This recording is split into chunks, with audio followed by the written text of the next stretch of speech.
The 80s Rewind Show podcast. It's time to bring you yet another amazing episode. And now, welcome your host, Rob, the face for Radio Burgess. Enjoy the show. Well, your 80s Rewind Show podcast with me, Rob, the face for Radio Burgess. Welcome along to the show. I've got an absolutely fantastic one for you today. I had a chat with Charlene, who had a massive hit with Never Been to Me. We had a lovely conversation. We spoke about an hour, and we discussed her getting signed to Motown at 23, the conception of the track Never Been to Me, and also her duet with Stevie Wonder called Used to Be, which got banned due to racy lyrics. We talk about that a bit as well. Charlene's a lovely lady, and we had a wonderful chat. And at the end of it, she agreed to let me play you about 30 seconds of her new track, Why Can't Time Stand Still, which is just released. She's just brought this one out. If you get a chance, check it out. It's fantastic. Right, I'm not going to bore you with the like and subscribe stuff because you know that anyway. So let's get to it. Enjoy the show. So where did you start singing? Where did it come into your life? Where did you first start singing? Well, I used to sing at home, and my ex-husband built a little studio, and I would sing just little songs that he'd write. He'd play guitar, and I would sing. And then, we met a producer guy who wrote the theme song for the TV show Bewitched. Right. That he wrote. Nice. That was his claim to fame, right? Yeah. And he had a studio too. And he said, "Hey, I just wrote this song with my friend. It's called Sweet Sad Clown. Would Charlene come in and sing it, And I came in and sang it. And it was good. It was good. But it wasn't the song that got me signed. Though it was that song that got me signed to Motown. Right. But there was another song that I did with him called From Your Lips to God's Ears. That was beautiful. And then I kind of got my real push when a girlfriend contacted me. She was a voice teacher that I started working with later. But she said, "Would you like to work in Vegas with me to sing background for Petula Clark?" Downtown. That whole thing. And I was like, yeah, that's cool. We got paid good money for that too. I was 21. Wow. I was 21 years old. And the band that opened up for us was the Osmonds. No way. and the girl, Marie Osmond, she was about 10 years old. I was like, oh my gosh. And who opened up for them was Joan Rivers. Wow. Yeah, it was incredible. So from then on, I had approached a lady that I met at a party. Mm-hmm. Who worked for Sammy Davis Jr. She was his guy, or right. His girl that would go, run errands for him and stuff like that. Yeah. And she said to me, "Hey, you know what? I'm dating Berry Gordy at Motown Records, who has all these artists." I said, "Oh, does he know Diana Ross?" I was so dumb. I didn't get it. I didn't understand. And she said, "Yeah." I said, "Oh, I want to give you my song that I recorded. It's called Sweet Sad Clown." And she took it, and, I gave her my number, and she called me like a month later to however long. And she said, "Berry Gordy wants to meet you." And I said, "Oh my God." And Diana, I'm kind of going all over the place. Is it okay? No, I love it. I love it. Please tell me. Is it okay? I love it. I'm kind of like, ah. It's wonderful. Okay. Diana Ross did the song "Whenever the Love Light Starts Shining Through His Eyes," and I love that song. Yeah. And I said, "Oh my!" And he knows Diana Ross, Charlene. He made Diana Ross. I'm like, really? So anyway, he says, "Yeah, he wants to meet you at Warner Brothers Commissary because Diana is the lead actress in the movie." Billie Holiday's story. I know what you mean. Oh, yeah. What? I can't remember what it's called, but I've seen it. Yeah, I saw it years ago. Yeah. Oh, it was amazing. Oh, it was amazing. So anyway, she goes, "Yeah, he wants to meet you at the commissary at Warner Brothers." I'm like, oh my God. And at the time, I'm a total country girl. I had horses in my backyard. I wore overalls with cowboy boots and a cowboy hat. Fantastic. She goes, I was a dummy. They're going, "What am I doing?" So I show up, no cowboy hat. Right. but I had the cowboy boots, the overalls. Wow. Hi, y'all. How you doing? I got horses. Oh, my gosh. So, and Diana's sitting at the table with Berry, with Berry Dillard, who's a major player of producing movies and huge. They all wanted to meet Charlene. Wow, and I'm like, oh my God. So I sit down at the booth and they're having lunch, and Berry says to me, Berry is the kind of guy who would kind of want to trick you to see what you're made of. He wanted to know what I would, because Nancy said he really loves your voice. Awesome. Really loves your voice. And I'm like, oh, wow, okay. So anyway, he goes, Charlene, I really like that song that you played for Nancy. She played for me, Sweet Sad Clown. I want to hear you sing it. And I said, oh, okay. He goes, stand up now and sing it for me. So I stood up in my overalls and my boots. I probably even had straw in my hair from feeding the horses. Did he think you were like a wind up? A what? Did he think you were like a wind up? Like they just said, "Oh, come here, love, pretend to be Charlene." Well, I sang it. Awesome. I sang it. I blew them away. Wow, nice. You killed it. Wow. Oh, yeah. Blew them away. So within a month, I was signed to the record label. Awesome. Man. They called me 6500 Sunset Boulevard to go there and sign the papers for the contract. And of course, I showed up in my overalls and my boots. They're going, what is this? We're not doing country music. Wow. No, but I signed the contract and I started recording. I met Michael Jackson as a little boy. Wow. He'd just gotten signed to the label. I met the scariest man you could ever believe, the one that wrote War. Oh, right. War. Yeah. Norman Whitfield was his name. Wow. He looked like the abominable snowman. He had big black brown hair with a white beard and these piercing eyes. He looked like a murderer. It was so scary. He looked mean. He was always mean. He just that guy, him. Yeah. But I met the Temptations. Wow. I met everybody, all these artists. And 6500 Sunset Boulevard was like the place where everybody congregated. Right. Everybody, all the artists, the publishing was in that building. The little recording demo studio was in that building. And they were doing demos for all the artists in there. Right. And I did some demos, and so I start recording. Smokey Robinson produced me. He's such oh my God. I don't know how you did what that. What an angel. Just a great guy. So he produced me on some songs, and I was doing they didn't know where to put me. They loved my voice, but they were going, okay, let's put Charlene like Michael, because I sang high. So I did a demo of One Day in Your Life. Wow. One day in your life. Da, da, da, da, da, da. You remember that song? Yeah. By Michael. Okay, I did that. And that was going to be for me, but then they gave it to Michael. And it was, okay, whatever. So anyway, it was kind of supposed to be for me. But I wasn't connecting the dots on everything that was going on. I was like just excited. I was still starstruck to be around, see Diana frequently. We'd go up to Berry Gordy's mansion up in Bel Air. And course. So many artists were there, would hang out, and we'd have lunch and we'd talk, and it was just incredible. So I met another man who was kind of scary, a big white Jewish man. He comes up, he goes, Charlene, he goes, I've heard you sing. I've heard you sing.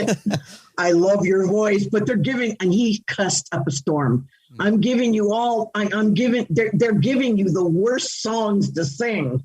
Wow. He goes, I've got a song. As soon as I heard your voice, I wrote the female version for this song. Oh, right. There's a male version that later on the Temptations did. He said the song's called I've Never Been to Me. And he said, I want to play it for you because I think your voice would be perfect for it. And I said, okay. At the time, I'm going through a pretty nasty divorce with my first husband, who turned out not to be a very nice guy, okay, to put it mildly. And especially when I got signed to Motown and he didn't, he was, thinking, well, what about me? Whatever. Yeah. So anyway, Ron pulls me into his office and I sit down, he clicks on this little cassette player and on comes, hey lady, cursing at your life. Yeah. You're a discontented mother in a regiment. I've no doubt you dream about the things you'll never do. Wow. But I wish someone would have talked to me like I want to talk to you. And I'm getting, like right now in that moment, I'm getting chills all over me because I remember I didn't know who this man was at all. Yeah. I never met him in my life. I'm sitting in his office. He plays me a song and I'm bawling my eyes out. Yeah. I couldn't even breathe. That's so strange. That's so strange. I was just like, oh my God, the song was telling my life. Yeah. Speaking to me about me. That's so weird, isn't it? So weird. Anyway, so I said, Ron, I love this song. He says, I'm going to contact Berry and ask him if we can get it at Hitsville studio, which was in Hollywood, Santa Monica, and see if we can do a demo on this with you. Oh God. The demo, Kenny Hirsch, who wrote the music, played the piano. And I remember singing this demo and it was like magic. Yeah. It was magic. There was no talking part in it yet. Right. Okay. So that came later, did it? The talking part? Yeah. Later. Well, we did it when we did the first recording of it. Right. But Motown was like, oh no, take it out. It's too corny. Nobody's going to like that. So we ended up by taking it out. So anyway, I sang the song. And I was like, oh my God, this song is beautiful. And it was nothing like everything else that I'd recorded, because everything else was like, Michael Lane, all that stuff. Yeah. And I'm like, that's so not me. I looked, this ballad stuff matched my voice. Yeah. And Sweet Sad Clown, the first song I did, was a ballad. Right. So I had that ballad style of voice, which was totally different from Motown. Yeah. Totally different, So anyway, Berry goes, I want you kids to go in the studio. I'm going to get you Don Costa, who did all of Frank Sinatra's string lines and arrangements, violin arrangements, right? I'm going to get a 30-piece orchestra. I'm going to get the best rhythm section of all the guys who are huge now. Or that like Lee Ritenour and Joe Sample and all these major artists that since my album have gone off to be, huge jazz musicians. Anyway, so he gets these unbelievable people and the track. Ron sent me out. He said, you know what, just go out and get some lunch because we're going to be a while, And I said, okay. So I went out and got lunch. Coming back towards the studio, I hear this. It sounded like a symphony. It was like these string lines. I'm like going, oh my God, what is that? It was beautiful. And I opened the door. It was the studio I was in. And I said, oh my God, this is beautiful. He says, how do you like your song, baby? Oh my God, that's my song. That's I've Never Been to me. He goes, yeah. She said, now all we need is your voice. Did you channel? Really? Did you channel all your experience into that song? Like you were saying, you were going through your divorce. Was that where the guts for that came from? Was it channeling your life? You know what? The life that I had with my first husband was the pain that came out in my voice. I mean, a lot of other singers did it, but nobody had the pain that I had because I lived. That was my life. I had a really, really bad time. So all the pain came out in that song. I think you can. And I related, yeah. I think you can tell that sometimes when you hear a singer, it's not just a song to them. It's a statement of life. And when I hear that, stage, exactly. Yeah, it's a stage of life. That's right. And I felt really sorry for you. The first time I heard the track, I felt really sorry for you because you can tell that level. Yeah. And I was like, that woman was hurting. Yeah, you can just tell. Oh my God. You can tell sometimes, especially with Tina Turner as well. Like when I listen to Tina Turner, like the Ike years, if you like, I do get that sort of that other level of something else going on. You can feel there's Yeah. Oh my gosh, that's incredible. You said that. That's incredible. Yeah. People do emulate when something has gone in their life, and then they're singing or acting. Yeah. Actors too can take on that same thing of having a life that was like crazy, and then they do an acting job, and you're going, where do they pull that from? Yeah, it's almost like the singing part. This might sound rude, but I don't mean it to, because it's such like a way of life for someone. It's not like an effort, if you know what I mean. It's kind of just like, like, I don't know how to describe it. It's just like the only way I can say it is like Paul McCartney's "Let 'Em In" song. That's the only song where he goes, "Someone's knocking at the door." Like, he doesn't try, like, if you see what I mean, because he doesn't have to, because it's his everyday. And I got the same feeling when I heard your song. I was just like, I'm going to correct you on that. Okay. It took me 2 months to get the vocal on that song. No way. Wow. Not because of my emotion, because Ron said, Charlene, you're not singing on the right beat. You're not phrasing it properly. Right. You're going off on your own thing. And I had never been directed by anybody in singing. Nobody ever directed me anyway. So this is the first time I'm meeting with a guy who wrote For Once in My Life, Touch Me in the Morning, Heaven Help Us All, Yester Me, Yester You, Yesterday, all these big hits for these people that he's worked with Barbra Streisand. He worked with all these people. And I'm sitting there working with this guy, and little Charlene had come off a farm. I was clueless. So that's why it took me so long. Wow. And what made me snap, one night we were in the studio and I'm singing it, and he shuts the tape off. He says, "Look, lady, I'm sick and tired of you. He was so mad at me. He says, you got the most beautiful voice for this song, but you know what? I'm going to take it away from you, give it to somebody else." Wow. We went out back, we were talking, he took my purse and he threw it. And all my makeup went flying everywhere. I was crying. Oh my God, don't take the song away from me, please. I love it so much. And he was like, "No, well, I'm going to take it away from you because you're effing it up." Wow. And I said, "Oh my God, guess what? What you hear on the record is one take." Wow. Oh my God. It was all in there. It was all in there somewhere. One take. Oh, he kicked my butt. But for a good reason. For a good reason. That's. Oh yeah. For a good reason. You know what? He shocked me out of my maybe laziness. Maybe I wasn't getting it.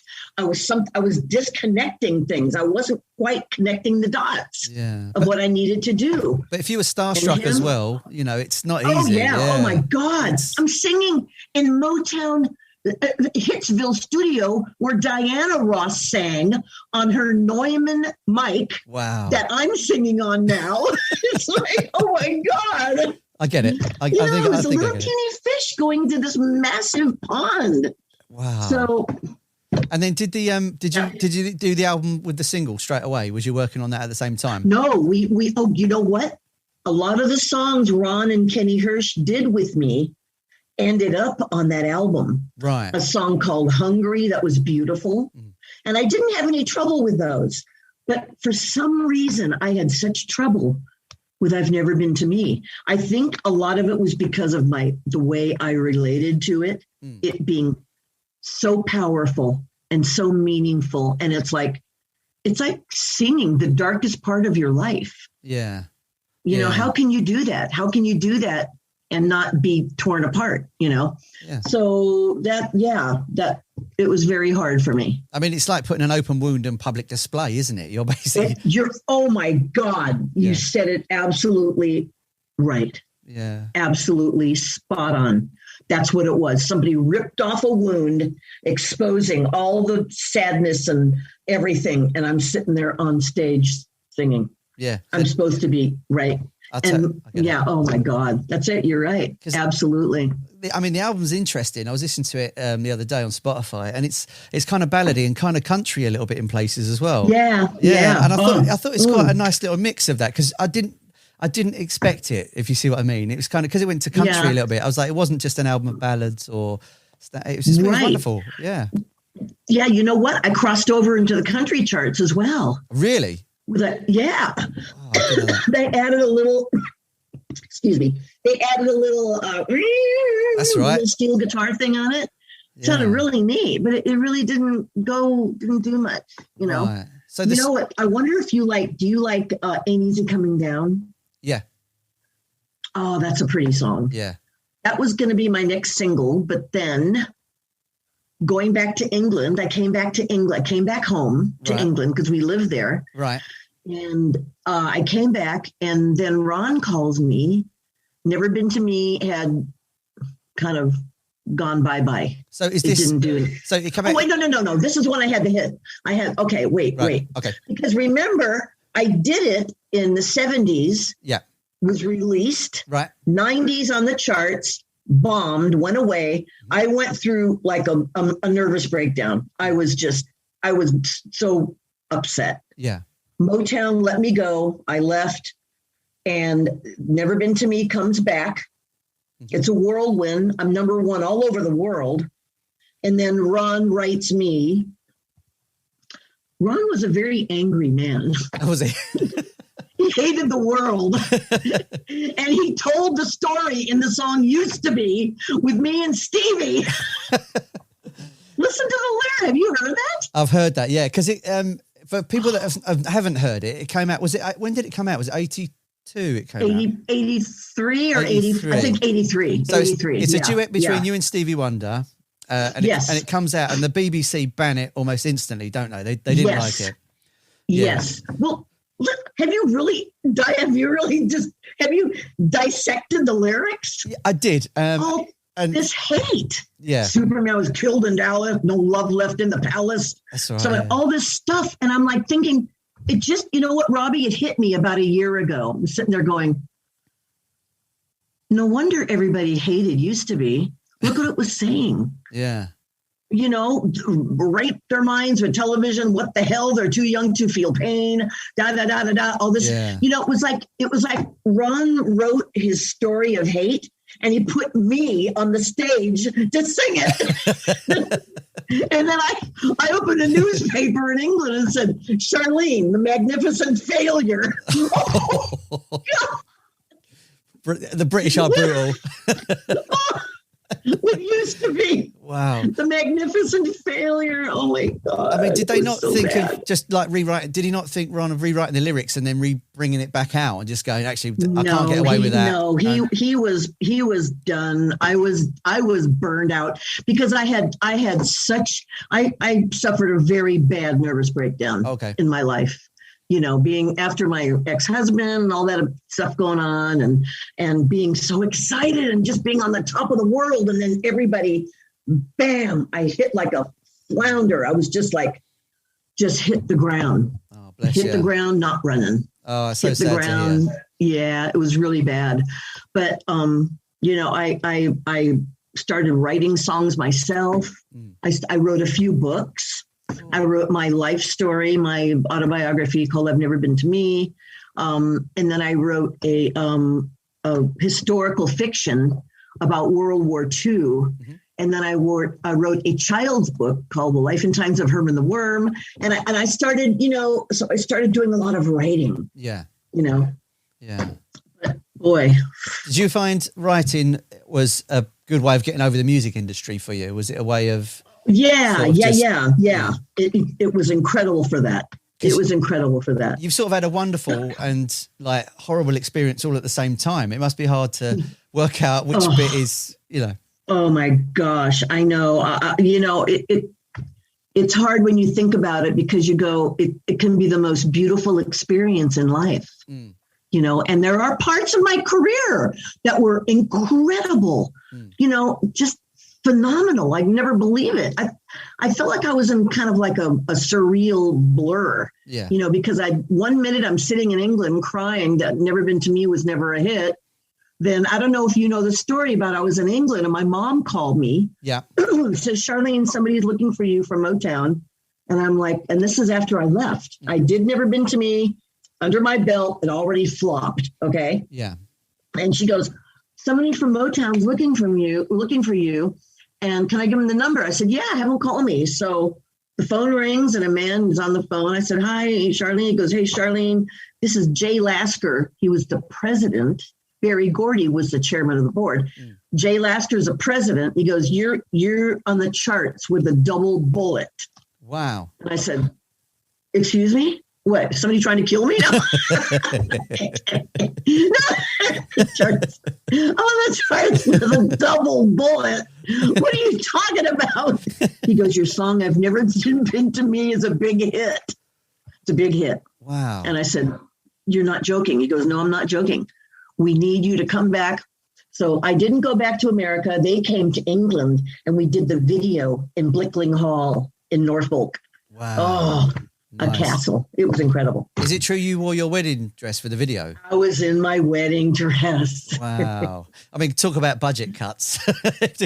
Oh yeah, totally budget cuts. Yep. They already had the gown all picked out. Wow. And from there, I take it that's where your Top of the Pops appearance came from. Oh my God, I had fun doing that. See, that was so much fun. I was interested in asking you about that because in England lately, there's a lot of documentaries coming out about Top of the Pops because obviously it finished 10 years ago for us or so. And they were saying a lot of it was the bands didn't have a great time because they were sort of shuffled around and it was very like stand there and pretend to be happy rather than just having a good time. Did you find that or did you have a great time when you was there? No, I had a really good time. I had some weird interaction with other artists. Right. That were kind of weird. Joan Jett was not very nice. Oh, really? Wow. She was not very nice. But then the group ABC were awesome. Yeah. And who else? Oh God, who else? I can't remember the name of it. But a lot of the artists were awesome. They were awesome. It's just an interesting, like a lot of people saying, they just got shuffled around and it was stand there and, be happy. Yeah. Whereas I didn't know if you genuinely had a great time when you did that. Yeah, no, I did genuinely have a good time. I had, maybe because I was American and they were just like, oh, leave her alone. She's a foreigner. Get her out of here. Get it done. No, but you know what? People couldn't believe when I've Never Been to Me went number one. Yeah. They couldn't believe it. They were like, what? Yeah. This song? But there's a big gap between the original and the new versions. They must have realized it was the... Oh, yeah. Oh, I'm telling you. Yep. Yeah. Oh, my gosh. So after that, what did you do after the sort of the second wind of it? Did you sort of go back to recording again or was it when you got into the writing again after that? Did some recording with a man named Gavin Monahan. What an amazing lyric writer. Right. And we did a song called Sea of Tranquility. A song called Symphony for a Broken Piano. I wrote the melody, the music for that. Oh, it's a beautiful song. And a couple other really neat songs. So I recorded, that was in Wolverhampton. Right. And then I was going back and forth to England all the time. And I loved it. I was like, told my daughter, she was with me. I said, I don't want to go back to America. I want to stay here. I just liked it better there. I like the people better. Oh, I suppose, but yeah. But like you found out with that newspaper, we can be brutal as well. Oh, I know. Yeah, I know. But, whatever. But at the same time, yeah, it's amazing. So we're just obviously coming out of a lockdown now, and you've got a new single coming out, haven't you? Why Can't Time Stand Still? Woo! Which I absolutely love, by the way. I'm so happy. It's really, really good. It's. I'm not saying it because I'm telling you. I'm talking to you. I mean, it's just really, really good. So was that smooth and it's simple? It is. It's a very simple piece, and I wrote it for my kids. Oh, that's lovely. That's really lovely. I wrote it for my kids, Bethany and Jessica. I wrote it for them. That's wonderful. And was it a lockdown thing? Was you like, I'm going to do something positive during lockdown? You know what? I recorded that song quite a while ago. Oh, right. Wow. So is it a re-release technically, or is it? Yeah, I wrote it here in America. I don't remember how long ago, but it was quite a while ago. My girls were still pretty young. Right. And, I just wish that things could stand still. They don't. It doesn't. They always grow up. Time just keeps going, But it's kind of sad because the end is all about when I need them more than they need me. Oh, wow. Yeah. And I find that now with my girls, my oldest girl just had a baby, and it's like, but she lives in California, and it's like, oh man, this time is going too quick. Where's it going? I know. I was 18 once. So if people want to get hold of your new single, where can they get that? Where's the best place to find that? We've got to go to Ditto Records. That's my label right now. Mm-hmm. They've got to make a decision to get what they're doing. One of the people at Ditto has got my single called Destiny. Mm-hmm. Have you heard it? I don't think so, but I think I can get my hands on it. Yeah. It's a dance. It's pure dance. Get up and dance. It's incredible. I wrote it with a friend of mine I grew up with. We were like 10 years old. And then we wrote it not too long ago, and that's been released. Fantastic. And then Sea of Tranquility. Have you heard that one? I'm sure I've heard that, yeah. Yeah, that's a pretty one. That was written with me and Gavin Monahan. But no, Destiny is he's still trying to push Destiny. But are there people that want to hear, want to get Time Stand Still? Yeah, definitely. Yeah. I've been sending We got to get on that. We got to get on it. I'll tell my husband. He's helping me with all the, getting it ready to be released. It's got to be out there. Yeah, it's been good. I've been playing it to people and going, guess who this is? And I'm going, do they guess? Yeah, they do. Yeah. And I go, it's Charlene. They go, no way. I was like, yeah. Yeah. I want to keep that style of my voice and the kind of things that I sing. And even though Destiny is dance, you can still tell that it's me. I mean, you can tell. What's interesting, going back to what we were talking about earlier, is when you listen to like Never Been to Me, we were saying about the angst in it. This one is like, it's like a pressure and a release song. I thought, like, yes, it's kind of like years have passed. It's a different time of my life, and it's very just like, I'm proud of this, and that's what it's like to me when I heard it. I was like, you're proud of who you are now and your life you've lived, and I was like, it's amazing. And that's why I really like it, like any song. Oh, I'm so happy. That's great. I'm so happy. It means so much to me. And my kids love it. My kids love it too. That's fantastic. They loved it when I wrote it. If people want to get hold of your books as well, where can they find your books? Amazon or Barnes and Noble, or I don't know. My book Orphan Train is a historical fiction, and it's really negative. It's really dark. It's a very dark book. It's about the Holocaust. Right. But then there's a love interest between a Jewish girl, and the commandant. Oh, right. Very different. But that's a love triangle. My book is in the Library of Congress. Wow. Can you believe that? That's amazing. Me? No. That's great. Oh my God. That's been lovely. It's incredible. I love writing. I love writing stories. That's great. I love writing. Yeah. I mean, I need to read your autobiography. I need to get my hands on that. So I need to read it. Oh, good luck. You better take some pills so you don't go nuts. I drink whiskey. It's horrible. My life was a train wreck, man. But I never did drugs. Oh my God. Yeah. People go, Charlene, I can't believe that you never got heavy into drugs or alcohol or anything, Yeah. But I mean, if anyone takes anything from your autobiography, there might be someone going through the same thing. So it could be the most important book they read. So I know you say like, it's horrendous, but for someone it could be a lifesaver. So it's gonna be an interesting read. Thank you so much for talking to me today. Robbie, thank you. You've been so fun to talk to. Oh, thanks. Let's do this again sometime. Yeah, definitely. And if you're over in England, we'll definitely catch up. We'll have to have a couple. Oh my God, I was just going to say that. When I come back to England, I want to go out for a pint. Oh yeah, do it. We have a lot of fun. That's awesome. Thank you for talking to me today. Okay, Robbie, thank you. Bye. Seasons come and seasons go. Through the years I've watched you grow. Did I give the best I could be? Did you learn the best part of me? All our lives we pray for miracles, and all along the miracle was you. Oh God, why can't time stand still? If you enjoyed today's today's episode. Make sure to subscribe and leave us a review.